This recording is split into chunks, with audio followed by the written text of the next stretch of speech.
Садыр Жапаров президенттин милдетин аткарып турган кезде акыркы 10 күндө жасалган иштер. Экономикалык кылмыш жасагандарга амнистия жарыяланып, ууруларга 30 күн убакыт берилди.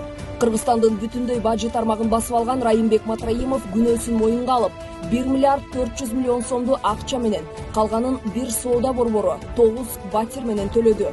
Чек ара кызматы УКМКнын курамына өткөрүлдү. Майда кылмыш кылып же адилетсиз өкүм менен камалып кеткен 230 адамга ырайым кылынып, эркиндикке чыгарылды. 11 000 үй-бүлөнүн көйгөйү чечилди. Жерлерди трансформациялоо мыйзамына Садыр Жапаров кол коюп, жерлер мыйзамдаштырылды. 100 000 сомго чейин насыя алган жарандардын үстөк пайызын төлөөгө бюджеттен 1 миллиард 200 миллион сом сарпталып, 600 000 үй-бүлөгө жардам берилди. Партиялык босого чек 7%дан 3%га азайтылып, күрөө акысы 5 миллион сомдон 1 миллион сомго түшүрүлдү. Добуш сатып алуунун башкы куралы болгон форма 2 түп тамыр менен жоюлду. Муну менен олигархиялык топтордун эрежеси четке кагылды. Улуттук илимдер академиясына 300 миллион сом бөлүнүп берилди.